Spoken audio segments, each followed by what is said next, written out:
Well, the first time I heard about Island Lake was, like so many other things in skiing, word of mouth. You know, it's a small enough fraternity that whenever there's anything new or exciting, you're bound to catch wind of it. And you know, Island Lake Lodge was this sort of phrase that was on everyone's lips for a year or so there, and you know, nobody really knew what it was about, but we just knew it was good, and we knew it was new, and we knew that we had to go there.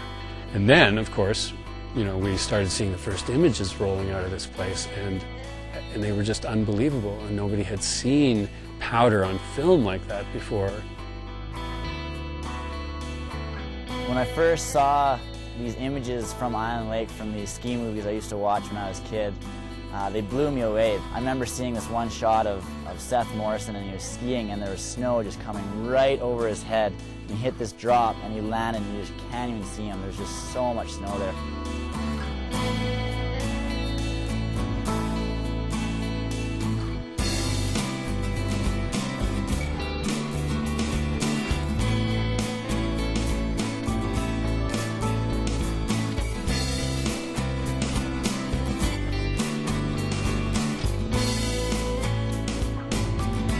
On that first trip there, it was interesting because we drove in a cat pretty much right out of the town site, and I thought that was a little strange because every other cat skiing operation I'd been to was up at the end of a logging road somewhere a million miles from nowhere.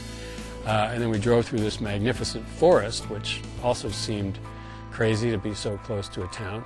We arrived at this fabulous, you know, log or wood-hewn lodge, and it was snowing really heavily. It was getting dark. Couldn't really see much. We settled in for the night. The next morning, my God, it had cleared off, and we walked outside of the lodge, and we were just surrounded 360 degrees of absolute magnificence.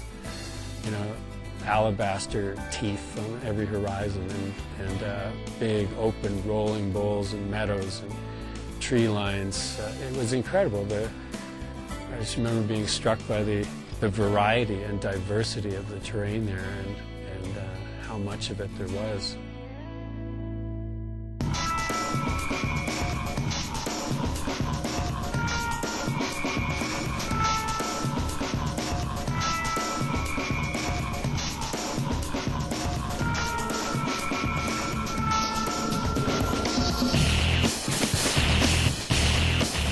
Well, you know, pretty much everything about Island Lake was new to us in those days. You know, the accommodation, it was beyond the pale.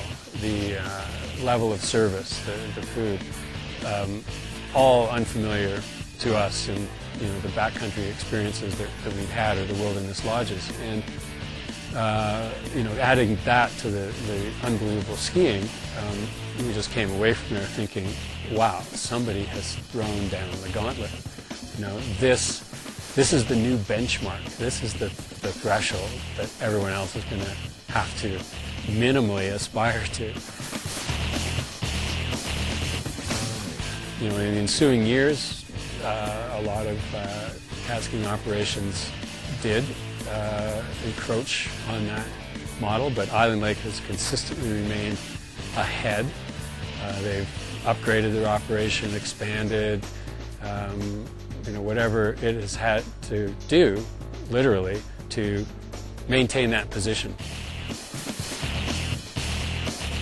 Wow, for me, coming from a ski bum atmosphere of dirtbagging it on the floor type of living, rolling into Island Lake, showing up, had this massive room, big queen-size beds, catering like you wouldn't believe. It was awesome. The food was amazing.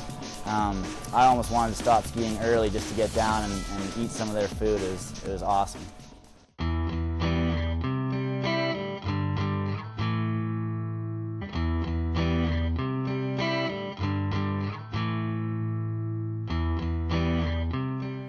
Island Lake Catskiing remains the leader in high-end catskiing. Certainly 3 beautiful lodges there now with fine dining, a huge wine library, full-service spa. It really takes it to a level beyond anything else in the industry. and you've got 5,000 acres of beautiful powder for just you and 11 of your buddies. So when you really put that in perspective and you think about maybe your favorite ski resort covered in 3 feet of powder and it's all just for you and 11 of your friends, it gives you a little bit of the idea of the experience.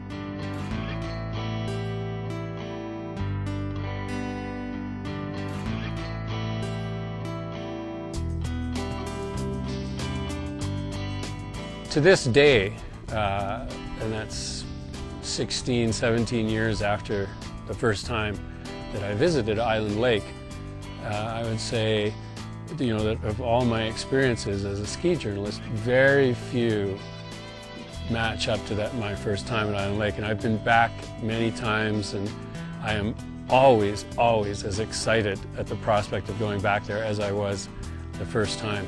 And I can't say that about a lot of places.